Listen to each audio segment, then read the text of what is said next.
நான் என்ன கேக்குறேன், வந்ததுல இருந்து கிட்டத்தட்ட இங்க ஒரு 10 பேர் நானும் பாத்துட்டேன். பொண்ணுங்களை தெரியாமே சைட் அடிக்கிறாங்க.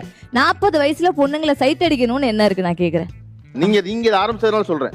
ஓகே, நான் அதை என்டர்டைன்மெண்ட்ல பேசுறத வந்ததுல இருந்து ஒரு 10 பேர் சைட் அடிச்சே இருக்காங்க. இல்ல 40 வயசு கடந்தவங்க சொல்றீங்கல்ல, என்ன சைட் அடிக்கிறாங்கன்னு சொல்லல, யூசுவலா.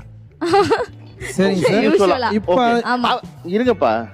இப்ப நீங்க சொன்ன அவர் திருப்பி கேட்பாரு, 40 வயசுக்கு அப்புறம் சைட் அடிக்க கூடாதுன்னு யாராவது சொல்லிருக்காங்களா? என்ன நம்பர்? இல்ல, நான் என்ன கேக்குறேன், கல்யாணம் ஆனவங்க மட்டும் ஒரு நிமிஷம் கை தூக்குங்க. எல்லாருமே கல்யாணம் ஆனவங்க தான். நீங்க என்ன சொல்ல வர்றீங்க? கல்யாணம் ஆன நீங்க எல்லாரும் வீட்டுக்கு போறப்ப உங்க கேர்ள் ஃப்ரெண்டோ இல்ல அன்னைக்கு பாக்குற பொண்ணோ இல்ல இன்னைக்கு பார்த்த இத்தனை பேர்கிட்ட ஒருவேளை நம்பர் வாங்கியிருந்தாவோ இல்ல இதுக்கப்புறம் மெசேஜ் பண்ணாவோ, எந்த மெசேஜும் நான் டெலீட் பண்ண மாட்டேன், எந்த போன் காலும் என் ஒய்ஃப் கிட்ட சொல்லாம இருக்க மாட்டேன்னு சொல்றவங்க மட்டும் என்னன்னு சொல்லுங்க பாப்போம். கைகள். அதாவது நான் ஒண்ணு கேக்குறேன்.